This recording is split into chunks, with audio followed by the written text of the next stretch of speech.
We have two agendas this evening. Our first special called meeting council agenda for July 22nd, 2019. Madam City Clerk, will you please call the roll? Councilmembers Huff. Here. Perkins. Here. Doherty. DeLucy. Here. Robertson. Here. Van Camp. Here. Mayor Ware. All right, first our citizens request to speak. The city clerk will keep the time. When you come forward, please state your name and address for the record. And first was Tyler Garcia Ramsey.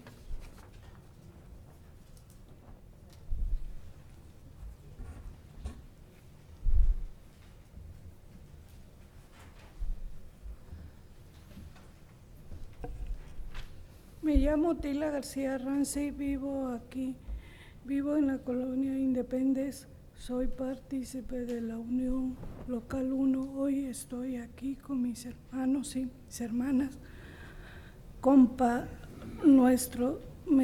dando este nuevo mensaje. Do you need her address? You need to speak it to the microphone. Okay.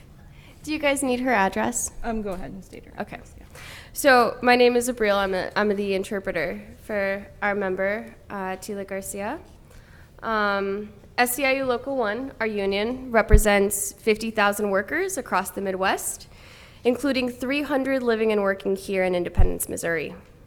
We are an organization dedicated to winning economic, racial, immigrant, and environmental justice. And we are here today to express disappointment regarding racist remarks made during Monday's City Council meeting. No matter our background, what language we speak, or how we pray, we as working people want the same things: higher wages, better benefits, and a brighter future for our families. By disparaging people of Middle Eastern descent, racist words further divide our communities, perpetuate hate, and throws into question the ability to make decisions that affect the community without bias or bigotry. Bigoted comments have no place in our city's public discourse. The working families of SEIU Local 1 stand in solidarity with the Kansas chapter of the Council on American Islamic Relations and other community justice organizations and urge Kurt Doherty to resign his position as a member of the Independent City Council. Thank you.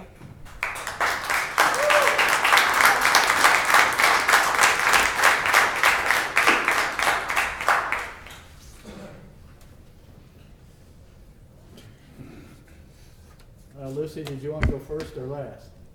It's up to you, Mayor. Well, then you, Mayor, no, Mayor Pro Tem, please. Okay. The pets and police sales tax language was first presented as a 50-50 split between the animal shelter and IPD. A lot of people were in favor of it. I was. Then came a change of ballot language with the council member's submitted memo. As it was presented at the second reading, there was no discussion allowed. The tax language became vague as to how those new tax revenues would be spent from the general fund. Codes was mentioned, but currently there's no dedicated sales tax for codes. 30 new officers were locked in for IPD, but the pet side of the tax was not. The city manager estimated it would cost around $3 million to fund the new officers. It has been estimated that the animal shelter will cost over $1 million, maybe $2 million annually. I would like to propose a pet project of mine, pardon the pun. A number of stray animals roam the city. I would like to see us fund a program that helps owners, not the shelter, owners with a low cost or no cost spay neuter, and stop the cycle of repeated dumping and unwanted pet pregnancies that fill our shelter. The TNR program, Trap, Neuter, and Release, is a big help as it stops unwanted kittens. That perpetuates the cycle if they're not neutered. But how about already owned pets?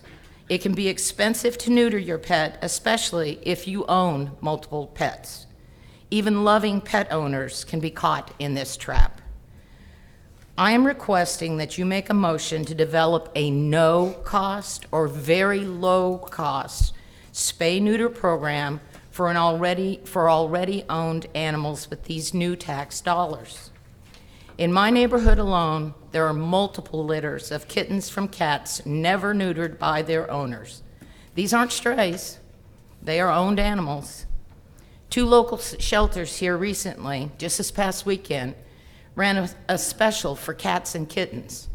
Wayside Waifs gave them away for free, and Kansas City Pet Project sold them for $25. Our own shelter, as it was closing by the SPCA, was selling these animals for $25. Check out Facebook. Free kitten posts abound, and they are given away, not neutered. Having a program of no cost or very low cost to neuter would help reduce the space demand at our shelter. A voucher program could be developed with local vets, like we used in the old days with the old Independence Animal Shelter, and this would stop that cycle. Also, the additional waterfall monies could be used to dedicate to the retiree health care cost. You've been wondering where to come up with those additional funds. Dedicate these new tax dollars to that worthy cause instead of the vague to the general fund language.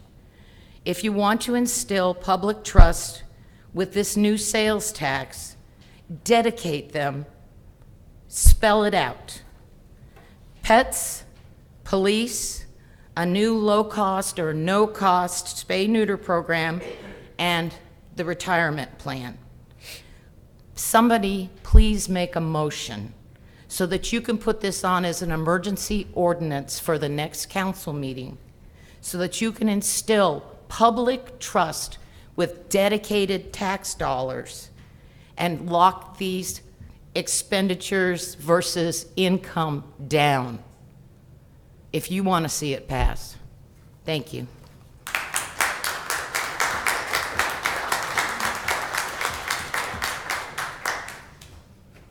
And Dorothy Perret.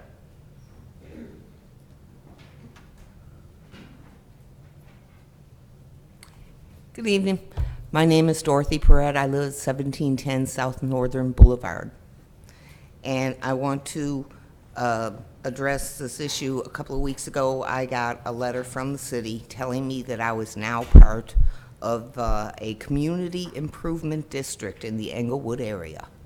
And the letter that came with it indicated that this was a district being envisioned for businesses, for the betterment of them, so that they could increase their revenue to improve the area.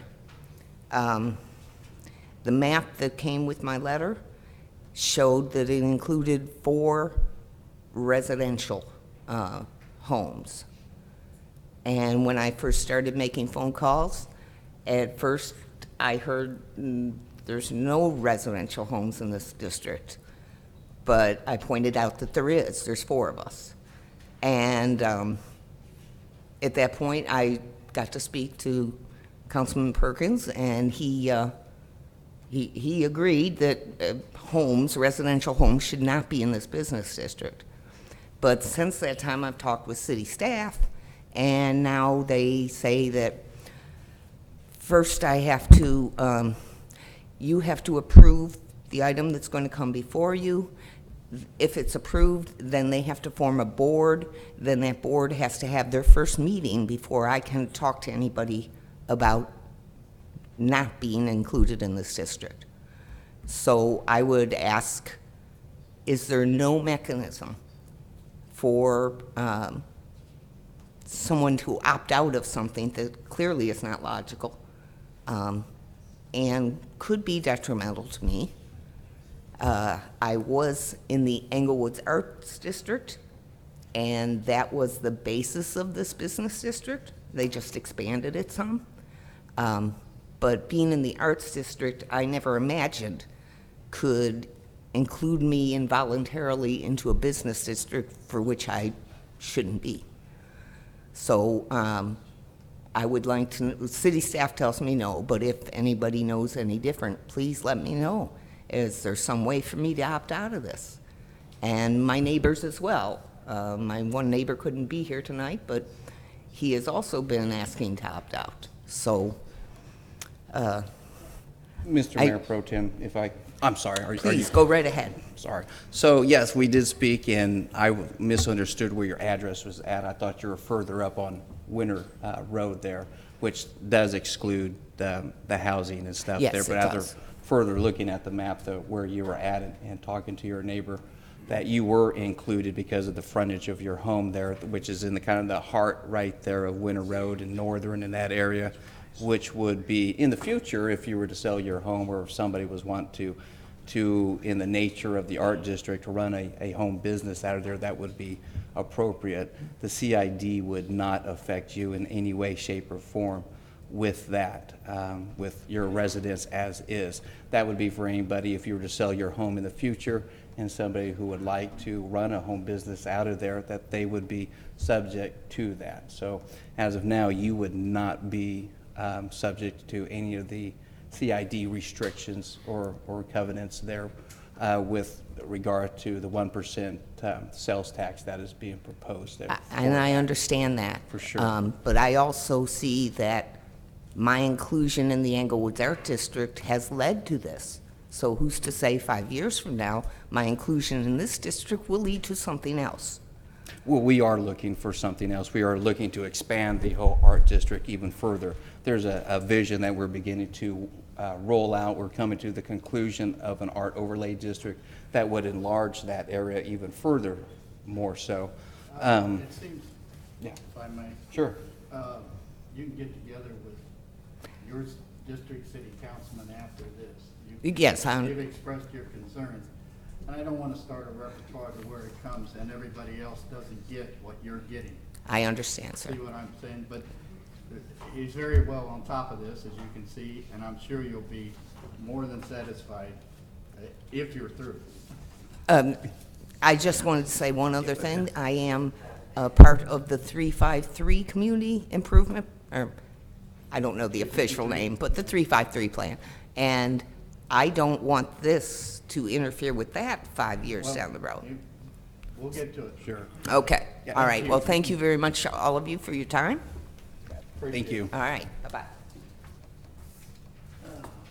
And medical marijuana by Brandon Bergman.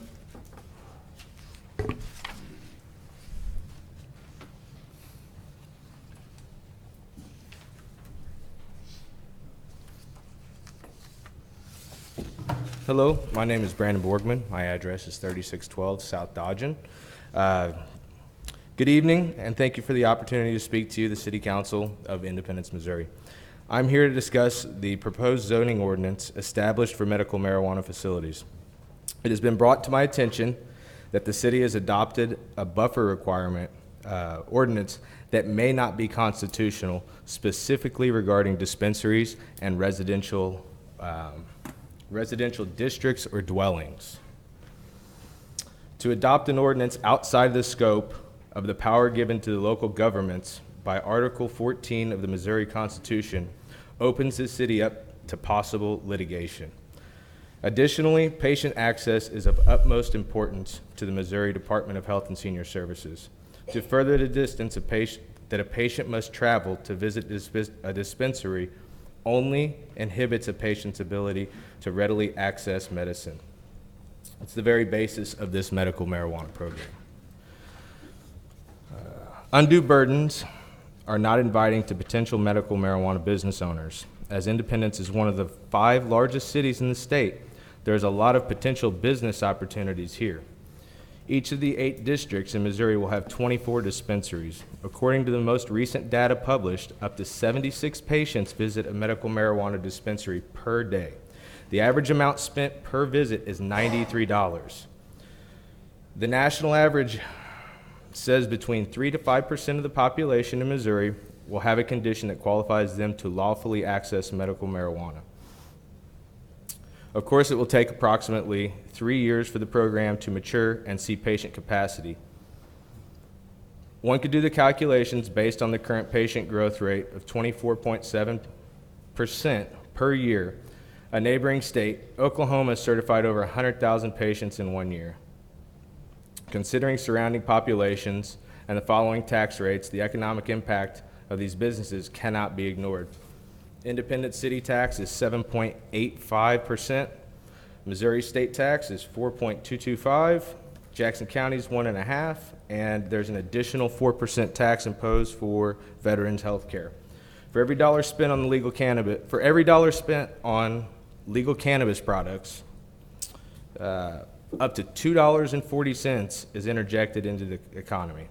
Much of that at the local level in forms of day-to-day needs for the workers in the industry, like housing and transportation costs.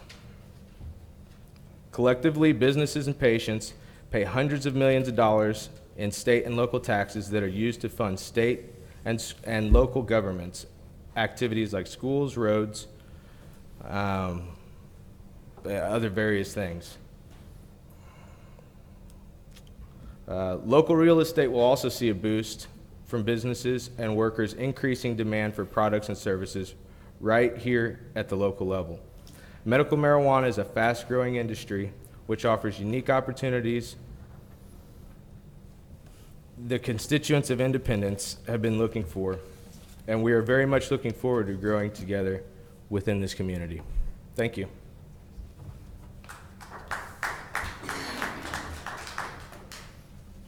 And last but not least, Catherine? You're gonna have to help me with the last. Alexander.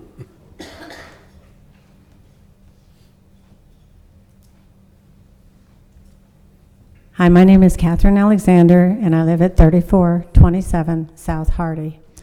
And the reason I am here today is because yesterday I called the police when an individual unknown to me who has no business on my property pulled into my driveway with an open trunk and came to my door, rang my doorbell, and rattled my door. Since I moved to Independence in 1997 as a fully tax-paying employed citizen, I have had a house burglary that the police did not respond to for 4 hours, a car stolen with no response, and we know about the drug hotels on Highway 40, so you know that I do not look forward to any further drug use. Those people that come from Highway 40 walk down my street, they pull in my driveway, they try my door, they ask me for money. I am tired of them. I called the police, the officer responded and explained to me that they have a triage system. The person who answered the telephone at the police department is not an investigator. That person began to ask me a series of questions. I cannot hold a telephone and anything else in both hands at the same time and take care of myself. And I am nothing but an almost elderly woman. I rely on the police to show up and do their job. But I rely on someone funding them to do that. When I met with the officer later in the day, the sergeant, he explained the funding dilemma. Then I met with the officer this morning who had not checked the body cam to see if she was polite or not. That's not the issue. Politeness is not the problem. Presence is the problem. Then I met with some fellow at the city manager office, which was good because I've been to the city hall 5 times now. And of course I would love to sell my home and leave, but I can't do that. So instead, my neighbors and I have decided to post our home, no trespassing. We have decided to look after each other as best we can, call 911 when we need to, and complete whatever action is necessary to secure ourselves. It should not be like that. I did not know that they were going to talk about the thing on August the 6th. You can see I'm not very pleased. So I don't know how I will be voting. I have called the police and gotten on a 45-minute wait where no one answered the telephone at all. Went to the police department and found them outside flying a drone, literally, in their dress clothing. I know they have to do those things, but people do need to answer the telephone. For people like me, I had driven up to the Inglewood station to see if maybe I could get some police assistance, but there was no one there except an elderly gentleman, and I didn't want to upset him by saying what I had to say. So I would like to meet with my city council member, whoever that might be, and whoever the at-large members are that might be able to help me, because I am not kidding you when I am saying we will call 911, and then we will go take care of the problem on our property, because we can't stand it anymore. And please don't import any more drug addicts or other people that cannot help themselves. We just can't stand it. You're building a huge school down the street, and I have a 6-foot hole in my camera on the road next to my house that I'd be happy to show my city council member as they're grading the road, but they never told us, never asked us. Nobody asked us anything except for our money. I think that pretty much has all I can say to you, except that I am still a fully tax-paying individual. And for every dollar that you spend on some kind of drug or alcohol, some other dollar goes out in social services. And I can't afford the tab anymore to be liberals.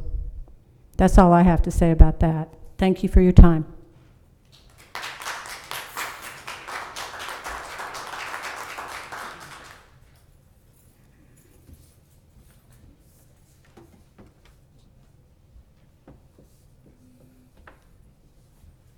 Okay.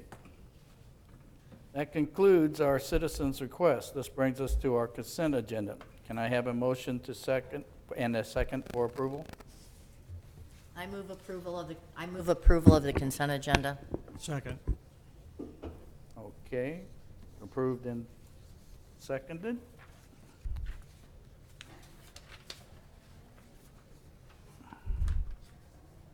Is there any items that any council member wishes pulled for separate consideration? Hearing none. Madam Clerk, will you please call the roll on the consent agenda? Councilmembers Huff. Yes. Perkins. Yes. DeLucy. Yes. Robertson. Yes. Van Camp. Yes. Yep. This takes us to our first readings, which will receive their second readings at the August 5th, 2019 regular council meeting. Madam City Clerk.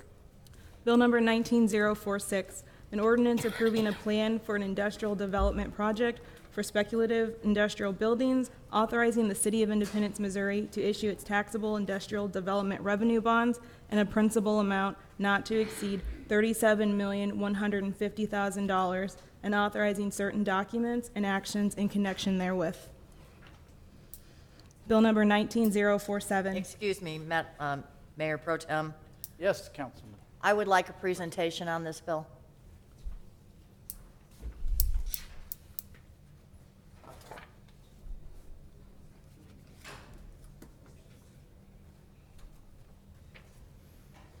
Fantastic. Mark Randall, Assistant City Manager. It's really, we're excited to talk about this.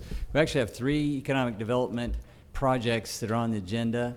And as the Mayor Pro Tem said, these are going to be subject of the next council meeting. We're going to have public hearings, but this is a great opportunity to talk about them again tonight. So we really appreciate that opportunity.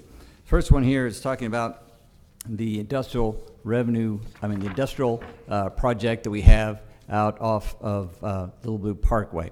It's a Chapter 100 bond project, and what I'd like to do is follow the same path we took when we took these items to our new Economic Development and Incentives Commission, which looked at all 3 of these and unanimously approved them all. But if we would just follow the model that we had there, we had a presentation from Mr. Tom Scannell, Director of Community Development, whose staff is providing the staff support for the EDIC. So if Tom, if you wouldn't mind coming up here, we could start with telling you a little bit about how the project, and we also have Mr. David Martin, who's with Gilmore and Bell, who can talk about the specifics of Chapter 100 bond financing. So Tom?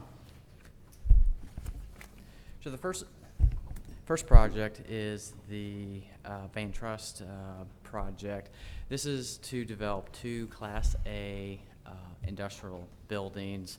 The property's located north of Artie Mize Road, between Jackson Drive and Little Blue Parkway. They intend to construct 2 Class A buildings with a total square footage of 550,000 square feet.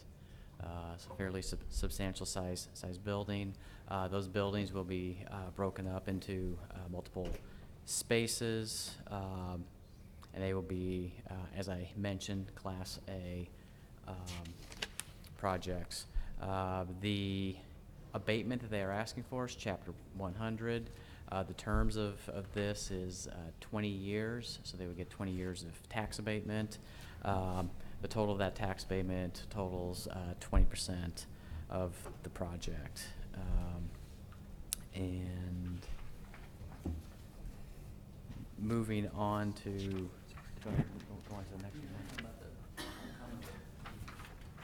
Oh, at the Economic Development and Incentive Commission. Could you speak a little bit closer to the microphone, Tom? At the Economic Development and Incentive Commission meeting last week, the commission discussed each of these projects, and that commission had voted unanimously to support each and every one of these projects. Is this property in the floodplain? It is in the floodplain. The developer needs to bring in a significant amount of fill. What I remember hearing is in upwards of 6 feet, raise the site upwards of 6 feet in order to bring it out of the. Is this the only economic development tool they're going to be asking for this project? Yes. Is it 1 building or 2 buildings for the 550,000? It's two buildings. One is, I believe, around 300,000 square feet, and then the other's a slightly smaller. If you like, the applicant is here, Grant Harrison with Van Trust. If you'd like to hear a little bit about what their plans are for this really exciting project. This project is one of the top 5 projects that our chamber and EDC has done, as Tom Lesnick, who's also in attendance here, could attest. But if you'd like to hear from Mr. Harrison, he can tell you a little bit about what they're planning to do. I'd love to hear if they're spec or if we have people lined up for it, so that'd be great. And he can also tell you a little bit about his future plans. So, Grant, if you wouldn't mind coming up. Thank you. Mr. Mayor Pro Tem. Tom, before you sit down, sorry. So, before you leave, so the Chapter 100 bonds, when you talk about the tax abatement, now we're talking about the abatement of taxes that would be for the improved property, correct? Would Correct. the city still maintain or retain the current property tax value as is? Correct. So the tax abatement would be on the improved property going into the future? Correct, yes. Gotcha. Okay, thank you.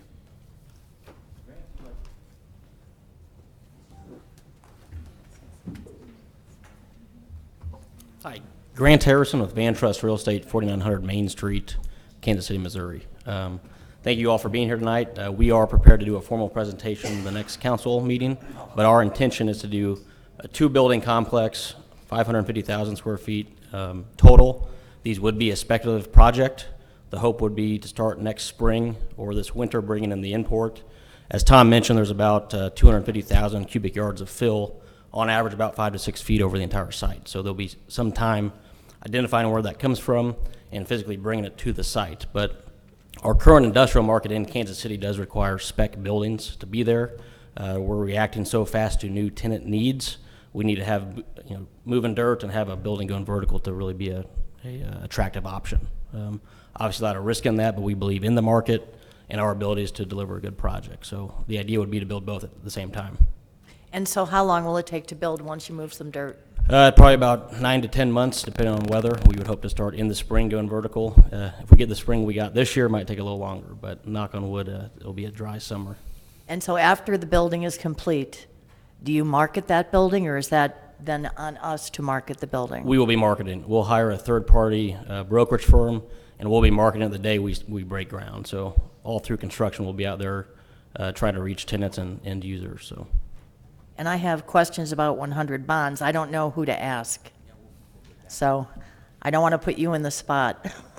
No, we'll ask David Martin to come up here. But one thing we did want to point out was that, as your Councilman Perkins said, yes, this abatement is on the incremental increase of value not the base that they were getting. But even so, even with the abatement, all the taxing jurisdictions are going to receive additional tax income, which I believe is something like 300 times what they're currently getting on that property, even with the abatement. And our public participation is only 20% of the cost of the project, but that 20% is all from the new incremental value that they are creating. So David Martin here, though, can explain how Chapter 100 is used as a financing technique. Do you have specific questions, or would you like me to just do an overview? Basic overview. Keep it simple, please. Okay, so the basics of Chapter 100 being used as a tax abatement tool lies in municipal technical fee ownership of the property and the project. So that we own it. We own the land. Correct. All right. And you'll own the project as it's constructed. Who pays for it? The company will pay for it, and it will be financed independently through a private financier. So it will not So be... Van Trust is paying for it Correct. through bonds that they sell. Correct. They will. We issue the bonds. They will most likely not be using the bonds as a financing tool. They will most likely be using private financing that will be achieved through a bank or a consortium of banks, and will simply be using the bonds as the abatement tool. You lost me already. Okay. Well, let me kind of go through the basics of the transaction, and I'll get to the bond component as I discuss that. Excuse me? So much for simple. There you go. Yeah, you try, and it gets complicated quickly. But the basics of it is, in order for the property to come off the tax rolls, it has to be in municipal ownership. So it starts out, the first thing that's recorded when a transaction closes is a special warranty deed of the underlying land from the company to the city. Then Van Trust to us. Van Trust to the city. Then, since the city has no intention or desire to operate the property, the entire purpose is for it to operate as a private development, there's a lease purchase agreement which leases that property for the abatement term back to Van Trust. Okay. And also, there's some protections built into that, because as you can imagine, there's some risk that's involved with the city owning property on which a private company is operating. So litigation risk, for instance, if someone were to be injured on that property. The city does hold technical ownership of the property and could potentially be drawn into litigation in one of those matters. So there are requirements in the lease purchase agreement that insurance be carried to protect the city and also the bond trustee, and that there be indemnities if any of these type of litigation or other damage occurrences were to happen, that Van Trust would indemnify the city for any losses and protect the city and pay for representation for the city in the case the city were drawn into litigation based on a loss. So that's the basic technical ownership in the city, beneficial ownership in Van Trust. Then, in order to avoid the concept of bonus value in the lease, so there's a concept in Missouri that if you are a political subdivision and you give what's referred to as a sweetheart lease to a private company, so less than fair market value, that the difference is taxable as a property right of that private company. So the way that Chapter 100 provides to avoid the bonus value argument is that it can be financed through, and when I say financed, I mean, I'll discuss in a minute what I mean by that, as opposed to the true financing for the project. But if the project is done through the Chapter 100 structure using Chapter 100 bonds, then one of the components of the lease payments that the company makes to the city is the debt service on those bonds. That amount eliminates the bonus value argument and creates a fair market value because that debt service is sized based on the value of the project. The other component of the lease payment is the payment in lieu of tax. So, as I mentioned at the beginning, the municipal ownership of the property, that completely wipes the taxability of the property. So it cannot be enforced just like any other property that the city owns. It cannot be assessed, and taxes cannot be imposed against that property. Most of the time, and in the two circumstances that you're going to hear today, you're not trying to provide 100% tax abatement over your abatement period. So the difference is what we refer to as a payment in lieu of tax, and that's the other major component of the payment that gets made under the lease. They're required to make the payment in lieu of tax to basically make the difference between their abatement percentage and the fact that it's not taxable through municipal ownership. So the way that that's achieved is bonds are issued. We have to, due to your city charter, we have to advertise for the issuance of bonds, and different parties have the ability to bid on them. We anticipate that the company will submit the best bid, and the company will purchase its own bonds. So they will be both the bondholder and the ultimate obligor, because they'll be required to make the payments on the bonds under the lease. And so by virtue of that structure, and by virtue of them submitting requisitions to mark up the bonds for each project cost that they incur, that creates municipal ownership of the project in addition to the underlying land, and pulls that property off the tax rolls. There's no liability to the city on these bonds, because even if a financing party were to purchase them, the only liability for payments on the bonds for the city is to the extent of the lease payments that are paid by Van Trust. So in no circumstance would a shortfall event arise and the city be asked to make up that shortfall. And to get to, now that we've moved all the way around to the other side of your question, the difference between financing through the bonds and financing from a party outside the bonds is, if you have the company use that buy your own bond structure, you're not actually providing financing from a third party through the bond structure. You can have a separate loan with a deed of trust that provides the company its project proceeds, and then the company will advance the funds essentially to itself through the bond structure in order to mark up the bond and make the project a municipal project. Can you give me fact numbers right now? Like, how many acres are we talking about here on ground? 34? 34 acres, okay. Do you have any idea what our taxes are right now? Like, Yeah. So, what are we looking at gaining? What does the city gain by doing this deal? That's my question. Okay. And that's all spelled out in the plan for industrial development. And I read it, and I said, oh, sweet mother of God. I mean, wow. It's a lot of numbers. It's awful. I'll agree with you on that. So the current taxes on the undeveloped land, and granted this is agricultural land at this point, so Right. the assessment is very low, you're looking at $368 a year. That's all for all of these acres, $368. Got Correct. it. Correct. Because it's only assessed at $4,500 Right. currently. So the project, as you would imagine, changes that drastically. And over the 20-year term, the projected pilot amounts, so the amounts that they'll pay to pay the difference between the abatement and what's being offered, is $3,093,000. Now, that's for all the taxing jurisdictions. But you're going from the projected, if nothing were to happen with the site over the next 20 years, the total tax liability for the owner would only be $9,421. That's assuming no increase in value of the property. That's assuming 2% Oh, okay. every other year. Okay.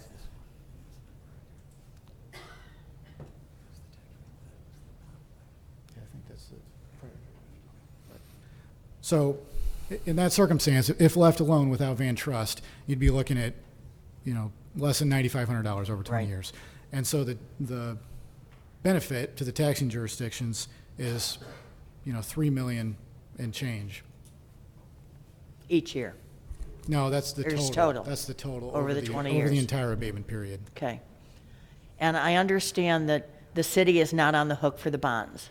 Correct. The city will not, under any circumstances, be asked to make a bond payment.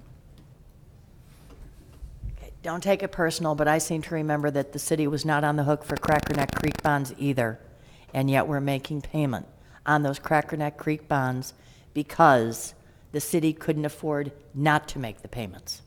We were So- afraid that our rating would go into the toilet.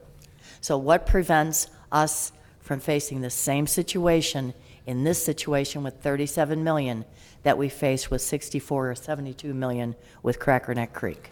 So the Cracker Neck Creek bonds were not estimated at the time they were issued to require payments to be made by the city. But the city did pledge its annual appropriations to back those bonds. So while they didn't think at the time it was going to be necessary, it became necessary, and there was that annual appropriation pledge. In this circumstance, there is no annual appropriation pledge. There is very specific language in the documents that say the bond payments would be made only from the lease payments. There is no circumstance in which the city could be asked to make a payment in the light that you're talking about. And it's not something that affects the city's credit rating. So in the circumstance of the Crackerneck Creek bonds, when you go out and pledge your annual appropriations, and there's a variety of ways the city can do that. You can do it in an economic development bond like Crackerneck Creek. You can do it in a certificate of participation issuance where you actually have a lease of municipal property that backs those certificates. In those circumstances, if you then fail to make appropriations, the bond market recognizes that, and it causes a reduction in your that particular credit rating. So it may or may not have an effect on, say, your revenue bond or your GO rating, but it affects your annual appropriation obligation rating. This is completely different from that. If there was a default under these bonds, there's no circumstance in which that would affect the city's credit rating. Okay, thank you. Mr. Mayor Pro Tem. Oh, sorry. Go right ahead. I'll let Councilman Roberson go first, please. Thank you. I just wanted to say thank you for both of you gentlemen speaking tonight. This is really what the council and the city has been trying to do for a number of years. This will bring in lots of new jobs, new businesses. It's going to increase the economy for Independence. It'll increase the amount of energy that we sell through IPL, the amount of water we sell through Independence Water Department and Sewer Department. It's going to bring renewed energy to Eastern Independence and the need for new housing in Independence. It's going to create a lot more money turnover in the economy of Independence, and that will increase the per capita income eventually in Independence, I believe. So, I mean, this is one of the dreams that the city council, the city leaders have been talking about and trying to do for a number of years. So this is a great opportunity for Independence. And I know the Economic Committee that heard all the presentations and talked about this voted unanimously to do this. So they realize, they're the business people, they realize what this means for the future of Independence. And that's what we're looking at. We're looking at the next 5, 10, even 25 years for Independence. So these Chapter 100 bonds don't put the city at liability for anything like the Crackerneck bonds did. They don't affect our credit rating if we were to want to sell bonds for some other reason. So there's really, and we've used it once before. We used it recently in the past year or so for those apartments that will be going in off 39th Street and Jackson Drive.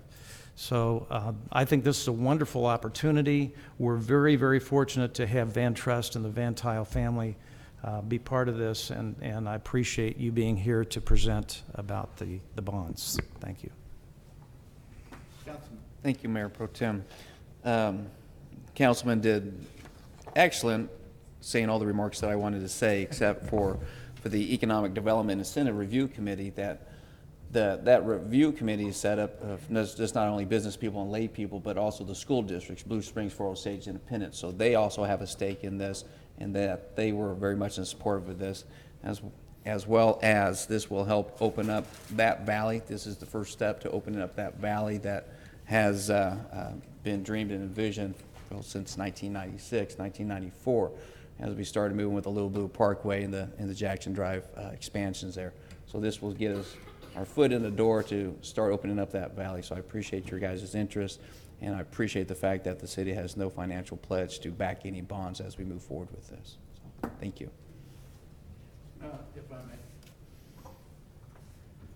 I want to thank you also. When the stature of a Van Trust comes here and offers us something like this that we've been working on and gone over so many times, and as the Councilman Roberson has pointed out, tried to achieve the goal. And I thank you for coming aboard and taking the reins and working with us so much. Happy to be here. Glad to have you. Okay. What's next? Oh, I have to finish reading the first reading. Oh, okay. Bill number 19047, an ordinance approving the petition for the establishment of the Inglewood Community Improvement District, establishing the district, and making findings and authorizing actions related to establishment of the district. Bill number 19048. Mr. Mayor Pro Tem, Councilman, I have a question for staff. Ms. Parat suggested that she was misinformed when she signed the petition agreeing with the SID. And I know that there is a statutory timeline of some type that would prevent her from withdrawing her signature. I just wondered if the staff couldn't meet with her and straighten that out, because if she was not adequately informed, then I don't think we should hold her signature against her. Well, I think that there's a little bit of a misunderstanding here. What it is this is a petition to the council from the property owners of Inglewood asking for you to form this community improvement district. Right. The boundaries that they wanted to use included the art district boundaries. She, I do not believe, has signed the petition for the community improvement district. What she's saying is that she doesn't want to be included in the community improvement district.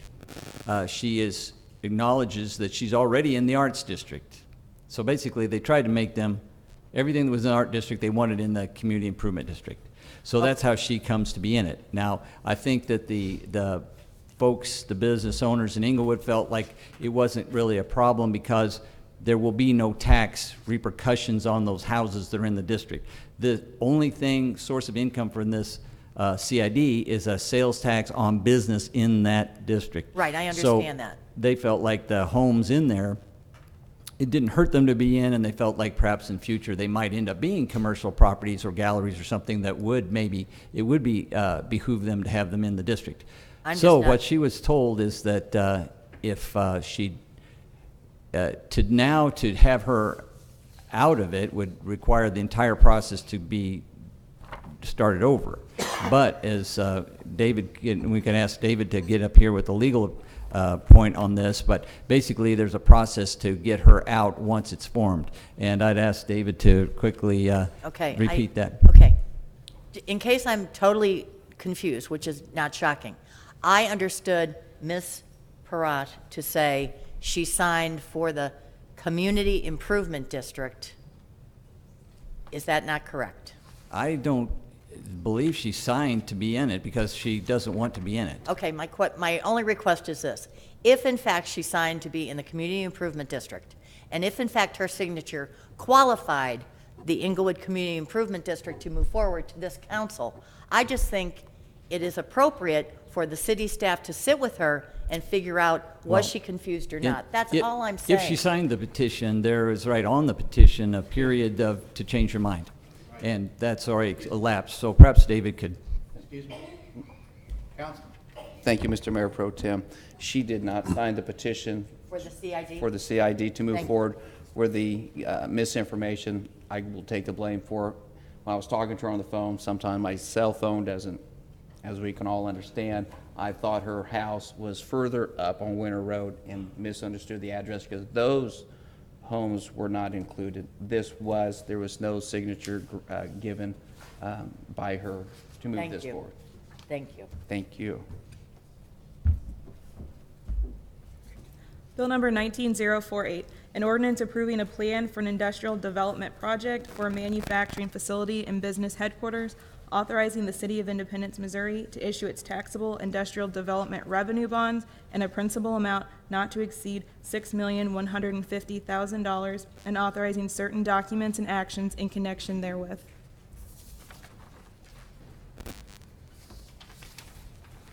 All right. Are there any council member comments this evening?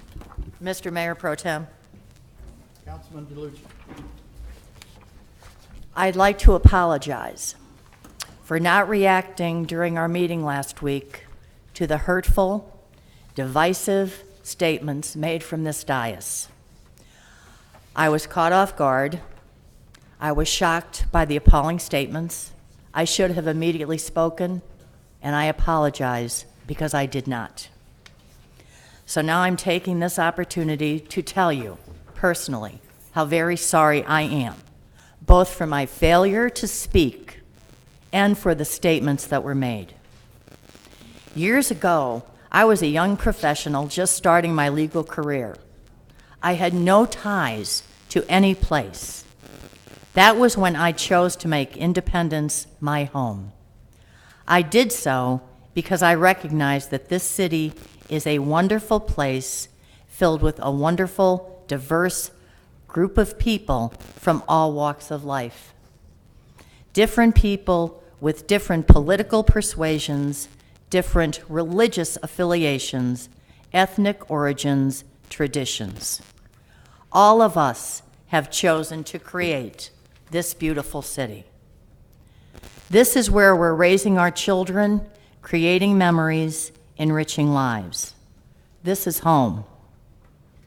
I challenge any other city to try to match the immense number of citizens who volunteer from the goodness of their heart to make Independence the wonderful place it is. Events like Island Friday, the Cherry Blossom Festival, the Heritage Festival, Santa Caligan, none of that could happen without the hard work of hundreds of volunteers. The Vale Mansion, Bingham Wagner Estate, Pioneer Spring Cabin, Puppetry Arts Institute, Powerhouse Theater, Children's Theater, the Sister City program. All these things, all of them, are run by volunteers. Please do not allow ignorant statements to define and stain our city. And I do apologize, and I'm sorry if you think it's too late.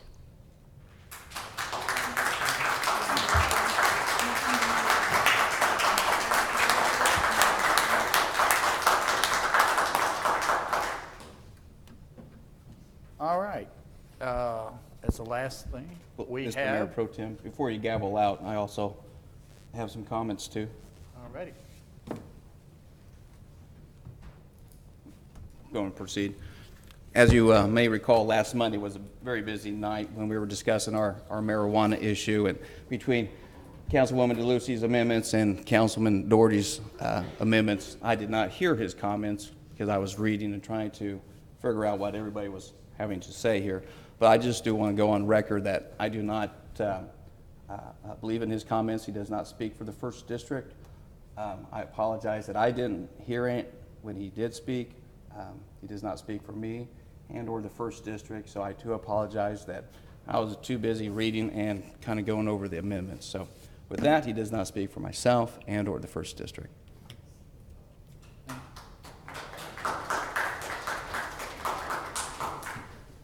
All right. Tonight, we have Scout Troop 7229, First Christian Church, present. Hand up.